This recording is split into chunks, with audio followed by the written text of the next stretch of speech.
What if the secret to success wasn't just talent or hard work, but unshakable confidence?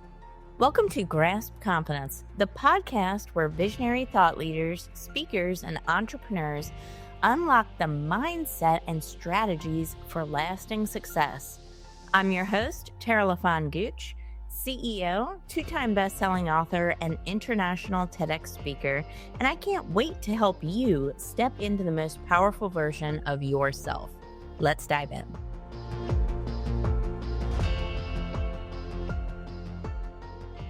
Today's guest is a global force in personal development, Chris Widener. A member of the Motivational Speaker Hall of Fame and one of the top 50 speakers in the world, Chris has electrified audiences in over 46 states and across the globe. From a turbulent childhood to best-selling author of 23 books translated into 14 languages, Chris's story is one of grit, growth, and God-given purpose. His collaborations, and with some of the, I should say, most brilliant minds of our era, like Zig Ziglar and Jim Rohn, have cemented his legacy and trusted voice in leadership and influence. So if you want to grow in confidence, communicate with impact, and lead with integrity, Chris brings the tools, the truth, and the timeless principles to help you do it. Get ready, because this conversation will shift your spirit and ultimately stir it and sharpen your leadership. Let's welcome Chris to the show. Hey, Tara, how are you? Hey, good. It's so good to see you again, Chris. How are you doing? Thanks for having me on. I'm doing great. Well, it's not every day I get to interview somebody of your caliber. You've got amazing number of best-selling books, 23 translated into 14 languages, Hall of Fame speaker, leadership expert. And what I love most about you is your willingness to share your faith openly, which is one of the reasons I think we connected in the first place. Yeah. I love that. Well, yeah, it's me, right? And we have a wide variety of people who live in the world, and it seems like everybody feels like they can share who they are and what they want to do, except it feels like in the last 15, 20 years, Christians have been sort of shoved to the corner and said, shut up and don't talk. And, I don't try to be, I don't bully anybody. I'm not, angry or bitter or anything, but it's part of who I am. And so, I talk about my faith and how it affects my life and my business and my relationships, and people can take it or leave it, and I found as long as you're winsome. Here's a quote that I kind of made up here a few years ago, and people like it. I always say that if you're winsome, you will win some. And I just feel like if we're winsome, if we're happy, if we're kind, if we're open to other ideas, then you can share your thoughts as long as they know that they don't have to take them, and as long as they can share their thoughts, and it's open dialogue. And so I have friends that are atheist and Buddhist and Christian and Jewish and Muslim, and we don't agree on everything, but we can still be friendly. That's what it's all about, right? And I like to think of it as, we have 4 gospels. So there's Matthew, Mark, Luke, and John. But the 5th gospel is actually the life of the believer. Yeah, absolutely. And it's just being ourselves, through our own inspired action, and then aligning ourselves with Christ-like principles, right? And you can be that 5th gospel at any point in time. And, it's really just about loving other people and without judgment. Yeah. Right? It's so. I think there are times judgment is a really fascinating conversation to me, because people say you shouldn't judge. And I say, okay, is pedophilia right or wrong? Right. Well, it's wrong. That's a judgment. You passed a judgment. We literally have an entire group of people called judges, and they decide right and wrong, this, that, and the other thing. And so I think sometimes our opinions, when they differ, are called judgment. And it's really just our opinion, which is rooted in the Word of God. In fact, there's a whole book called Judges in the book of the Bible. And so it's interesting to me, because what's really fascinating to me is, I think it's 2 Corinthians, 1 Corinthians, where it talks about that Christians should judge the church first. We don't point out at the world and go, "You're doing it wrong, you're doing it wrong." We have to look at ourselves and say, "Are we doing it right? Are we living the kind of life that we're supposed to live?" Because it goes back to that, don't take the speck out of your brother's eye when you got a plank coming out of your own eye. So I feel like we can have our opinions rooted in the word of God, and we can express those opinion and but we do it in love. The Mhm. Bible talks about speaking the truth in love. And what I feel like is we either have most people tend to fall in one camp or the other. "Oh, I just love you. It doesn't matter what you're doing. Oh, you're ripping your business partner off. That's okay." Right? It's like we God loves you. He doesn't care how you live. I just love you. He loves you. You're totally accepted. That's the love side. Then you have the truth side. "You're a dirty, rotten sinner. You're bad. You're this, you're that. And, you're not living the way the Bible says."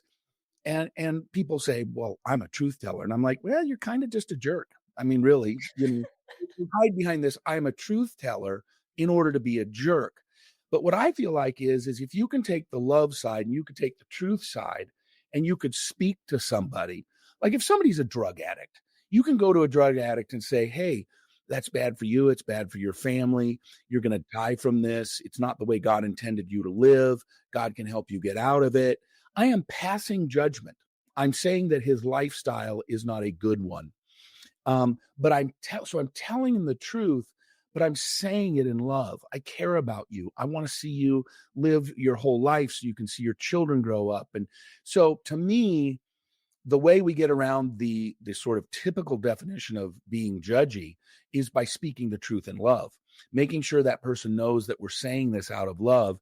And then the last thing I'll say is there's a Bible passage that says wounds from a friend can be trusted. So wounds from an enemy can't be trusted. Somebody didn't like you and they start saying bad stuff about you, and just let it go. But if your best friend or your spouse says, "Hey, I'm really concerned about this," and it hurts a little, if they wound you a little, it can be trusted because it comes from this place of love. They're not telling you this to make you feel bad or to judge you or to, make you hurt. They're telling you this because they love you. And so the word judge always kind of gets me to go off in a soapbox because I think it's something that we don't really understand, that you can tell the truth and it's not necessarily being judgmental. Mm.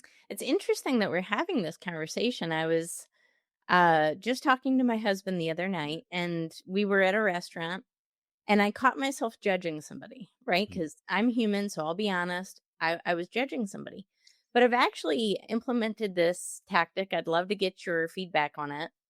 That anytime I feel myself doing this, I say three things I love about that person. Mm. I find three things. So I was instantly judging them. And then I said, "Oh my gosh, he has such beautiful eyes. Look at his Yeah. beautiful blue eyes. I love his eye color." And then I said, "You know what? He also has a really nice sounding voice. I bet he'd be a good speaker." And then I also thought, "Oh, he's really played. I just saw him open the door for that old lady who was coming in." Yeah. Now, all of a sudden, I took back that judgment and said, "Why was I?" Now I realized I was actually judging that person. Yeah. And I thought about this, and you know what? You could do this with anything. Because it's really easy too in business to forget our things that we don't like doing and putting them off. But how important are they? Like, I don't enjoy accounting, Chris, I'll tell you, right? But I know I Me have to neither. do it. I got to do I hire a bookkeeper. it. Yeah, me too, right? But I used to say, "I hate doing this," and then I would push it off because I was just judging it. But now I've even learned how to say things about tasks, right? "Oh, but it will help me do this and that." So it's so important, but especially with people, and going back to your point, it's through the lens of love. When you can start to see other people as God sees them, not as another human being sees them, but see their heart and see the attributes of them that, God might love. Well, and I It think really changes it. the other thing is I think that's a great way when you're looking at that person. The other thing we have to do is we have to look in the mirror at ourselves. So I'll give you an example. I met this guy, very famous guy, young guy. He's under 30. He's made millions of dollars. He has a ton of influence, one of the biggest guys on the internet. And I met him once and he was really kind of a jerk. And so I was talking to this very famous older woman, probably in her 60s, who knows this guy as well. And I was like, why, why is he such a jerk? And, all this kind of stuff. And she's, oh yeah, he's full of himself and this, that, and the other thing.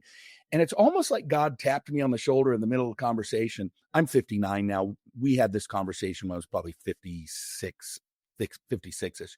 And all of a sudden I said to this woman, I said, but you know what?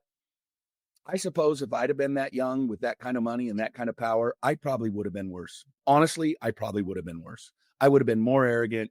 I would have been a bigger bully. And all of a sudden and so then it kind of shifted my attitude towards him more to like pray for him that God's given him this huge platform for a lot of good in our country, but he was just young and full of himself and had, he was very successful by the time he was probably 21. And so I just thought, you know what? It's not that he's a bad guy. It's that maybe he hasn't grown into his platform yet. And he will as he gets older and as he has some failures like we all do that humble you and those kinds of things. And so I think, yes, trying to find the positive about them, but also looking at yourself and going, I may not be that much better than this. I'm not that, I've made mistakes. I've done wrong things. I've got my attitude quirks and, my personality quirks and those kinds of things. And so that's one of the things I try to do. I love that. So much to learn there. And I don't really know how we got started on this because that's not how, wasn't the intention, right? But Yeah. it's interesting when you pick up on a single word and it means something to you, how it can really change the course of conversation, but it can ultimately change our view on life in general and reality, on our perception. Yeah. So I encourage everybody listening to this, that we may look at others in judgment, find 3 things or so that you love about that person. And kind of like what you said as a mirror as well, when we look at ourselves in the mirror, how are we judging ourselves? And I find it too, Chris, because, our show's about confidence here and personal development, becoming the best version of yourself. How often do we bully ourselves and have these insta judgments on ourselves? We look in the mirror, we think of not even 3 things we don't like. We think of 100 things we don't like. Say 'em out loud. You know what? Our body remembers it, doesn't it? It does, both positive and negative. If my wife was on here, she would tell you it's funny, you know, regularly, probably 2 or 3 times a week. And I kind of do it for her now more than anything because it makes her laugh. We'll both be in the bathroom, getting ready for the day or something. And I'm looking at the mirror and I go, Chris Widener, you are one handsome devil. And she always laughs from the other side. He's like, what is up with you? And, I'm a solid 7.5, but I always look in the mirror. I'm like, Chris Widener, you are one handsome devil. And so she always thinks that's funny. But no, the Bible says, look at yourself with sober reality. Mm. And so the idea of sober reality is it's the difference between if you're drunk, it's like, I'm the best looking guy in the world, right? But then you're sober and it's like, okay, I'm a solid 7.5 here, right? It's how you would view things if you were sober as opposed to drunk. But I think the other cool word is reality. Most of what we say about ourselves isn't reality. It's speculation. Nobody else would look at you and say the same thing. And a very extreme case of this would be women who are anorexic, right? I'm so fat. No, you're 30 pounds underweight, right? That's not reality, right? It's not a sense of sober reality. And there's people that they think they're better athletes than they are. They think they're better business people than they are. So I think in order to gain confidence, and by the way, I'd love to talk to you about the root words of confidence. Yeah. The basis of developing confidence is having a sober reality of where you're starting, Mm. right? And so the thing I love about the word confidence, I was raised by a mom who loved words, probably why I ended up being an author. I saw my mother once do the Sunday morning New York Times crossword puzzle in 11 minutes in pen. And I asked her, what's your secret? And she said, well, I know Latin and that helps me with root words. And I've been doing it for 60 years anyway. So they use the same clues sometimes. But the interesting thing about the word confidence is con is a prefix, which means with. And the way I always remember this is when I was a latchkey kid growing up, my mom sold real estate. My dad passed when I was 4. I ate a lot of chili con carne, and that is Mhm. chili with meat. So I always remember that the prefix con means with. The Latin word that you get confidence from is fide, which means faith. So confidence means with faith. So I always tell people, if you ask me to come and speak, like literally, if somebody called me up right now and said there's 100,000 people across the street, you got to cut this podcast early and go over and give a 30-minute speech, I'd be like, Tara, sorry, got to go. There's 100,000 people waiting for me. I'm on the stage in 30 seconds. And I wouldn't have a problem because I have faith in my ability to speak. But if they said, hey, we're about to start a conference with 100,000 people across the street and they need you to sing the national anthem, I'd be like, not so much. Like, I don't even know if I can remember the words. And you definitely don't want to hear them coming out of this voice. So it's the difference. I find that the best way to develop your confidence is to focus on your strengths because we have a natural self confidence. We have a faith in our ability to do a particular thing. I had a guy come up to me once, this was probably 25 years ago, after a speech I gave in Seattle. And you'll get why I know it's 25 years ago when I tell you the rest of the story. I was actually still holding the microphone for some reason. And he comes up to me right like 30 seconds after the speech. He goes, how do you give a 30-minute speech with no notes? And I said, you could give a 30-minute speech without notes. And he goes, oh, I could never do it. I said, where do you work? He said, Boeing.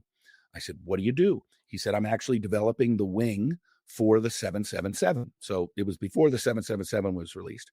He said, I develop wings for Boeing. And right now I'm working on, the science behind the wing on the 777. And I said, if I handed you this microphone and I gave you 1 minute to sort of gather your thoughts, could you give me a 30-minute speech without notes on aerodynamics and wing design and what it's like to work at Boeing and blah, blah, blah? And he goes, oh, yeah, easy. And I go, see, you could give, because I would have placed him into his place of confidence, something that he has faith that he knows about.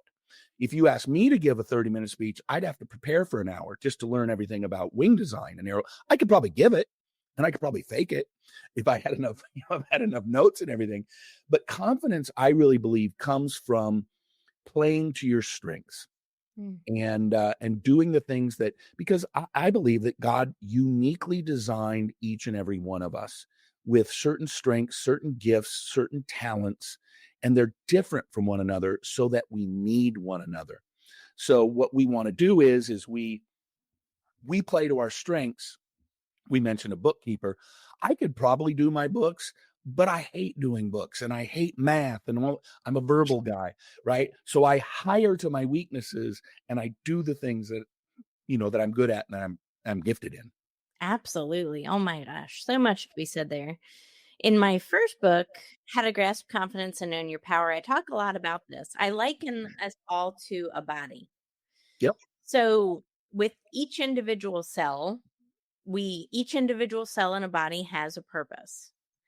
And if that individual cell decided to go outside of its purpose and try to become another cell, so if a heart cell tried to become a lung cell, it's not that it is a failure. It's not that it lacks purpose. It's that it's in the wrong space and can't perform the functions of that cell. So it'll Exactly. go through its whole life thinking it was a failure, thinking it was stupid, thinking it didn't have a purpose. But when you put it in its alignment, in its area of strength, the whole body functions. But the whole body is in competition if these cells or if we as people are in our wrong space too. Well, one of the things that I do, and you may think it's weird. I think some people think it's weird, but it's this idea of, we live in a culture where the whole goal is to get famous and to go viral and to be an influencer and all this kind of stuff. Sometimes when I'm driving through like a mountainous area or something, and there's just thousands of trees on the hillside, I'll look at one tree halfway up the mountain, and I think to myself, nobody is ever going to stand at that foot of that tree. They're never going to cut it down and use it for firewood or to build furniture. That tree has been there for 50 years. It's going to be there for another 50 years. I look at it and I think, okay, it's obscure. It's an obscure tree, but it serves an amazing purpose.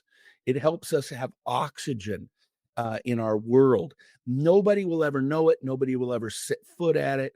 Nobody will ever create a hammock and connect it to another tree. It's just doing its job based on what it was created to do. Now, there are other Douglas fir trees that might get cut down and put up in Rockefeller Center or at the White House for Christmas or something like that. And I look at us as human beings that way, right? Some people, they're never going to become famous. They're never going to be a global leader, but they're making their difference. For example, I could probably name 20 countries in Africa who I could not tell you who the president of that country was. They are very significant in that country, but there's very few people that take on the Nelson Mandela role or the Mother Teresa role or something like that who have global impact. And then you have national impact, regional impact, city impact. And then you have the guy who's, he's an auto mechanic who coaches his little kids' little league team, right? Major impact on 15 little kids, but nobody's ever going to really know his name. So to me, it's taking your confidence in the state in which you live, and the job that God has given you to do. In certain worlds, I'm pretty well known. In other worlds, I'm not well known at all. And in fact, I decided to run for the U.S. Senate once in 2010. And my best friend had run for governor, and so he knew the political world. He's a very long political guy. And he goes, "Nobody knows who you are." And I said, "Dude, I'm famous. I'm in the Motivational Speakers Hall of Fame." And he said, "Okay, go stand in front of the QFC." QFC is a grocery store chain up in Washington State. "Go stand in front of the QFC for an hour and ask everybody that comes and goes if they know who you are." And I immediately got it. Okay, yeah. Ouch. You know, okay, right.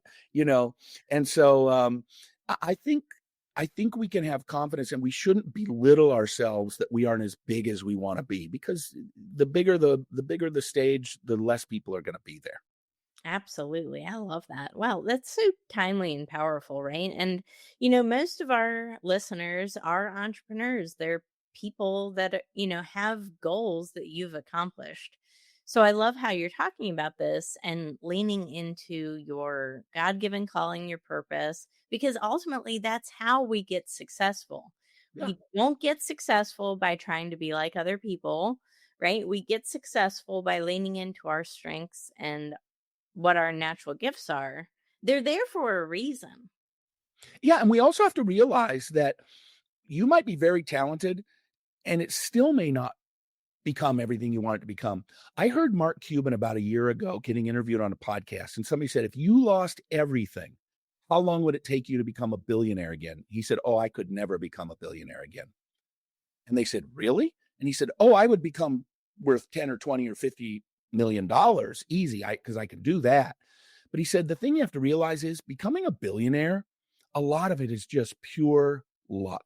Right time, right place. I grew up in Seattle. Bill Gates had just gone to college when the computer revolution started. He dropped out of college. He was in one of the most technologically advanced cities in the world at the time.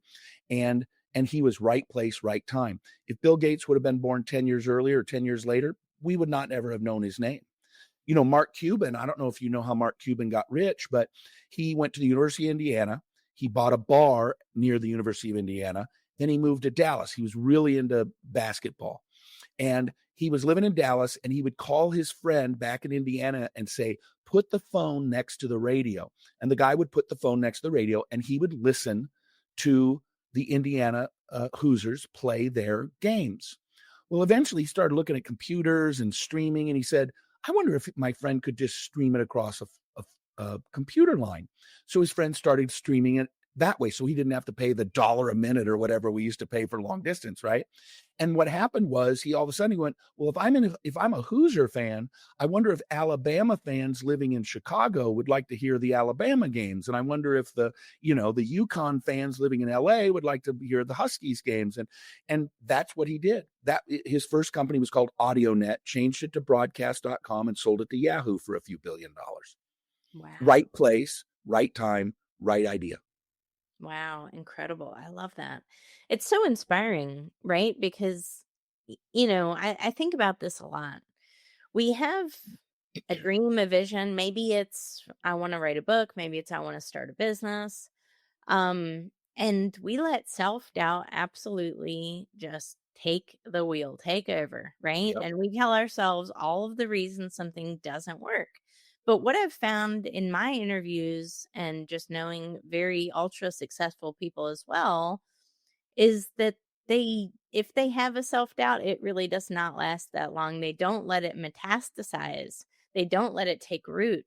They just keep going. They just don't give up, and they have this vision and they believe, Chris. Yeah. And that, going back to our faith-based conversation in the beginning, it really is a faith, an immense, like a deep faith, and it's Yeah. unshakable, right? Yeah. Yeah. And the other thing we have to realize is, the first time I ever remember my mom doing this, I was probably 10 years old, and we were in a bookstore. And my mother went like this very dramatically. She waved her hand at the books, the 10,000 books in this bookstore, and she said, "If all these people could write a book, you could write a book." Mm. And she would say that about lots of different things, but I find it funny that I ended up becoming an author. But she said, "If all these people could write a book, you could write a book." And the reality is that there's plenty of people who have done what you want to do: write a book, give a speech, open a business, you know, travel the world, whatever, right? So some of it is looking at it and saying, a million people have done this. I could do this. Now, if it's play point guard in the NBA, well, not that many people have done that. You need to kind of be, 6'2" and above, and you need to be all those kinds of things. So I think for the vast majority of people, what we need to remind ourselves is so many other people have done this. Some of them smarter than me, some of them dumber than me, some of them older than me, some of them younger than me. But if they could do it, why couldn't I do it? And so just really, again, sober reality. This is something that a lot of people do. There's no reason I couldn't do it too. Absolutely. I think about that a lot. And if someone else has made $1 billion, it's not impossible for you, right? It Right. just may take a strategy or a tactic or a mindset shift or some kind of resource. But if somebody else did it, you could do it. And I love what that your mother instilled that confidence in you. That's so important. I'm And just like, if Kim Kardashian can make $1 billion, somebody else could make $1 billion. right, I hope so. I If hope. Haley Bieber can make $1 billion in 6 years or whatever, how long ago she started her thing. Now, granted, they had head starts and they were famous and all those kinds of things and big followings. But no, I think most of the time you're right. We downplay what we could actually go and do. And a lot of that is, built-in insecurities, or maybe you were raised in a household where somebody told you you're trash, or, we're blue collar people. We don't go to college. We don't make money. We don't do those kinds of things. You're a Jones. We don't do those kinds of things. Um, you have to choose your own life and you have to just go for it. It's just as easy to think big as it is to think small. And I think a lot of people just think small because they think that it's easier. But the reality is I've known this my whole life. When I was 14 years old, my mom was working at Group Health Hospital, and she had a guy that worked with her. His job was filing medical records. I mean, can you imagine? I couldn't last probably a day filing medical records, the most rote, boring job on earth. Well, one day I was up at the hospital, and he came out and he said, "Hey, I just bought the license to this business for Washington, Oregon, Idaho." Um, you know, and I'm like, "Okay, cool. And what is it?" And he said, "It's self-watering flower pots." And I said, "Okay, how does that work?" He goes, "Well, it was made out of like Tupperware. It's like a bowl where you Mhm. put the water in, and then you have another bowl that sits down in it, and that's where the potted plant is with the dirt. And there was like a little nipple that went down from the top one into the bottom one, and then you had a little thing on the side that told it how much water to draw up." And he said, "Do you want to sell some and make some money?" I said, "Yeah, that'd be great." And he goes, "Okay, deal." I said, "What are you going to pay me?" He said, "I'll pay you $1 a pot." And I said, "Perfect." And so he thought I was going to go door to door to grandmas and sell grandmas, one or two pots. Well, the very first call that I made at 14 was to the buyer at Pay and Pack. And Pay and Pack was a big regional home store. This was long before, Home Depot and Lowe's and all those. Everything was pretty much regional. So I called him up, called the buyer. He had no idea I was 14. And I said, "I've got a self-watering flower pot. I want to come and show you." Bam, come on in. My mom bought me a blue blazer. First blazer I ever owned. She bought me a blue blazer to make my first sales call at the age of 14. I walked in, the guy went, "Oh, wow, you're younger than I thought you would be." And I said, "Sure." And so he said, "Well, show me how this works." I said, "You got a water fountain?" He goes, "Right over here." We went over, water fountain, filled the first bowl up with some water, took the second one, didn't have a plant or anything in it because I wanted him to see it, put it in there. I had the level set on the lowest level. A little bit of water came in. I said, "Now watch this." And I moved it to the halfway mark. More water came in, moved it over to the left, to the far right. A bunch of water came in. And he said, "I'll buy it." And I said, "Really? Okay. How many do you want?" And he said, "Well, I want to do a test run. I want to do a test run in 20 stores for a year. And I want to buy 4 boxes a month." Now you can do the math, right? And each box had 24 in it. So let's call it 25. It'll make it easier to do the math. 25 times 4 is 100 boxes per store times 20 is 2,000 pots for a year. He ordered 24,000 pots from me. So I got the purchase order. I took it back to this guy. And here's where the story gets really crazy. I said, "I sold some pots for you." He goes, "Really? How many did you sell?" And I said, 23,782 or whatever the number worked out to. And he goes, "What?" I go, "Yeah, purchase order from Pay and Pack." Now, here's the crazy thing. So there's one grid lesson. It's just as easy to think big as it is to think small. Mhm. There's another lesson. He was so terrified. He called the company up and got his money back from being the licensee. It blew him away. He was so afraid of success. He'd been working that uh, filing for so long that because if I was making $1 a pot, who knows what he was making? $3 a pot? Here's a $70,000, contract, or whatever, something like that. That was 10x on his investment, and he couldn't do it. He gave it up. Now, I wish my mother wouldn't have been so poor when I was growing up, because she should have rousted up $7,000, which is what he paid for the licensing. She should have bought it, and we should have gone and sold the 22,000 pots ourselves. But no, it's just as easy to think big as it is to think Mhm. small, as long as you can handle what happens when you think big. And this guy couldn't handle it. Wow, that is such a powerful analogy, because how often do we just get in our own way too, Chris? Absolutely. I see this all the time because I work with entrepreneurs, I work with speakers, I work with authors and thought leaders, and they can't see themselves. They can't see themselves doing the thing, whatever Yep. that is. Yep. And as soon as they get to that cusp, right before their breakthrough, they sabotage themselves. Yep. I've seen it time and time and time again. People that play too small with charging even for a service. Yep. I usually typically when I work with somebody have them charge 2 to 4x or more than when they started. Yeah. But people are afraid. And they don't believe in themselves. I try to just believe that I belong where I'm invited to. I've done some of the biggest stages in the world, 25,000 people at a time, all over the globe. And there's a lot of people that would panic, and they'd be afraid. There's really no difference between 25,000 people and 25 people, except the amount of people in the room. And if you're that bad, the 25 people are going to think you're bad, just like the 25,000 people are going to think you're bad, right? But if the 25 people are going to think you're great, then the 25,000 people will think that you're great as well. One time it was 17,000 people. I remember this very explicitly. It was at Rupp Arena at the University of Kentucky. Now, I was a basketball fan growing up. So when I walked into Rupp Arena, people were like, "Were you nervous?" And I said, "Yeah, but for the wrong reason."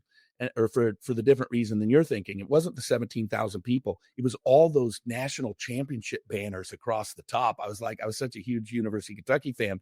But right before the speech, I was just off the stage. And, when you're doing those big events, they have like the headphones and clipboards and everything's down to the minute. So the CEO is literally giving my introduction. And there's this lady standing next to me. She goes, "Are you ready?" And I go, "I don't know. I don't know if I can do this. That's a lot of people out there. I just don't think I can do this." And she went, "Are you kidding me?" And I go, "Oh yeah, I'll be fine." And then at that point he goes, "Welcome, Chris Widener." And I walked out stage and did it. But I think because, it's a combination. I have confidence that I'm speaking. Again, if I was going out there to sing, I wouldn't have gone out there. Right. But I know what I'm good at. And then the second thing is I belong out there. I belong on that field. And there's other people that are better than me out there, but there's other people who aren't as good at me who are out there. And so I belong there. I belong. I I belong.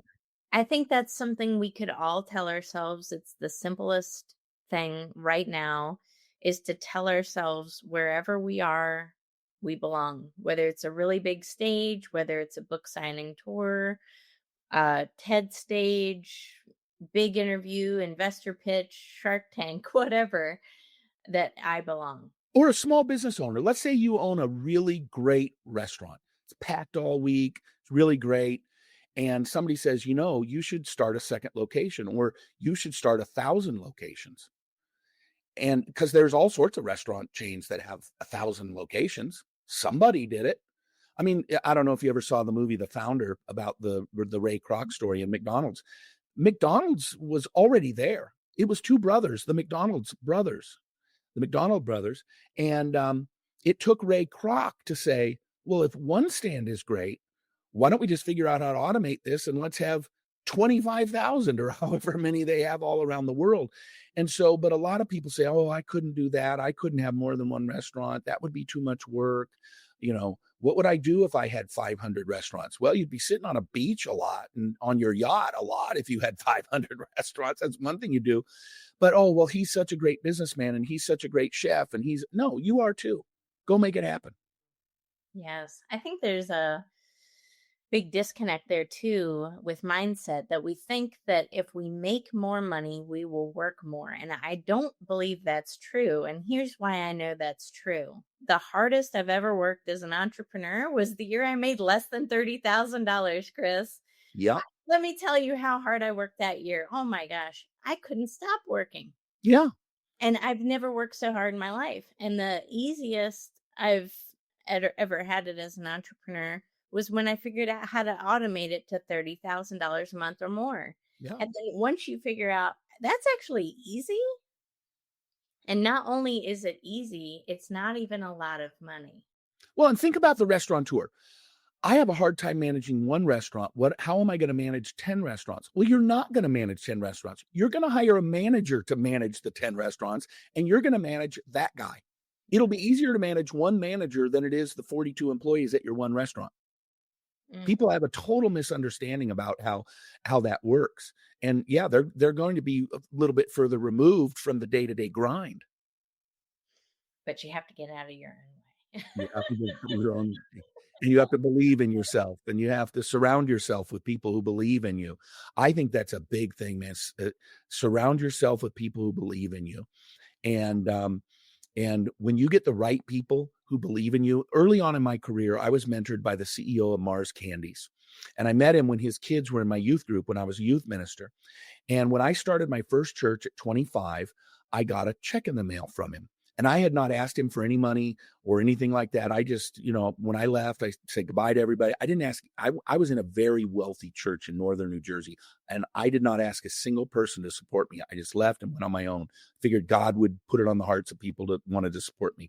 So I get a check from this guy, and I wrote him a nice note. Thank you very much. Appreciate that. Next month, I got another check. And I called him up and I said, hey, wow, and it was for the same amount. And I said, wow, I really appreciate that. That's really fantastic. I really appreciate you. And I was 25. So it was 34 years ago. I still remember where I was sitting. I still remember the conversation. And he said, Chris, I believe in you. Mm. And I remember thinking, if the CEO of a $30 billion a year company who has seen it all looks at a 25-year-old guy and says, I believe in you, why couldn't I believe in me? And if we surround ourselves with people, your spouse should be your biggest supporter. Your friends should be people. They should be the people that say, yeah, you should quit your job and go start a company. They shouldn't be the people going, whoa, I don't know, pal. I mean, how are you going to pay your bills? And you don't have the skill set. You're not that kind of guy. Those are the kinds of things that you don't want to surround yourself. You want to surround yourself with people who believe in you. That's what we all need at the end of the day, is sometimes just somebody to say, I believe in you. So take that chance on somebody, guys, because there's a point in all of our lives when we just need somebody to believe in us. I love that. Chris, where can everybody find you? What are the best places to find you online and connect with you? Sure. Well, chriswidenercoaching.com is a great one. They can schedule a free 30-minute consultation with me if they like. chriswidener.com. If they want to hire me for speaking engagements, those kinds of things, that's great too. I am now been on TikTok for 3 weeks. So if anybody wants to jump on TikTok and follow me, that would be great. Mostly though, I'm on LinkedIn. I think LinkedIn is the most underutilized social media site. And so if you want to send me a connection request, I accept everybody on my LinkedIn. I love to have a big network, and you never know when it's going to come in handy. So LinkedIn, you can look for me as well, but would love to connect with anybody who feels like it would be important to connect. I love that. Real quick, as we wrap up, I nearly forgot to share this really amazing story. And I said to you before we hopped on that I've been dropping your name, Oh, yeah. right, to people and sharing this one piece of advice. And there's something that you told me on our last conversation. I don't even know if you remember it, but it really stuck with me. You were giving me a little bit of advice. I don't know if you knew you were or not, but I was asking you, I said, I really love how open you are about your faith, sharing your faith on LinkedIn, sharing it on your different platforms, and just being open and honest. And I said, I really feel like God is calling me to do that more, to lean in more with my faith, to talk about it more, and to even incorporate it in coaching. And you said something that really stuck out. You said if somebody came to your house and you gave them chili, and then you gave that, they said, "Oh, I love this chili. This is the best chili." And you gave them the recipe, but didn't put the main ingredient, the one ingredient that makes it your chili. Brown sugar. That's the And key. you answered it out. Dakota. And you didn't give them that main ingredient. They would go home, they would try it, they would think it doesn't work. Yep. So after that, I started talking a lot more openly about my faith, started bringing it into my coaching, and it has been so transformative. So I wanted to thank you That's because, awesome. yeah, you helped me put the spice back in the chili, man. Yeah, because if people want to know, Tara, why does life work for you? Why does business work for you? And you only give them 9 out of the 10 things, Yeah. but the really important thing to you is the 10th thing, but you pull it out, they're not going to experience what you're experiencing. I had an aunt, my aunt Norma, and I can't remember what the food was that she made, but we all loved it. The whole extended family, we always kind of did all the big family gatherings at their house. They had a big house and everything in Gig Harbor, Washington. And my mother would ask for the recipe, and my other aunts would ask for the recipe, and the grandkids would like everybody asked for the recipe. It never tasted like my Aunt Norma's recipe. Well, when my Aunt Norma died, one of her daughters finally gave us all the real recipe. And my mother's like, I can't believe that. That's what I've been missing the whole time. And then made it, and it tasted just like my Aunt Norma's recipe. That's hilarious. So brown sugar is your secret. I love Brown sugar's the secret. Yeah. That's awesome. Well, Chris, thank you so much for being an amazing guest, sharing all of your wisdom and being on the show. And thank you so much for everyone who tuned into this episode of Grasp Confidence Podcast. Guys, don't forget to like, follow, subscribe, share this episode with your audiences, and leave a review. Each review helps more people who are just looking at podcasts see the value in tuning in. So each one is read by me, and I love them all. Chris, thank you so much for being a guest on the show. We will see you guys on the next episode. Take care. Thanks for having me.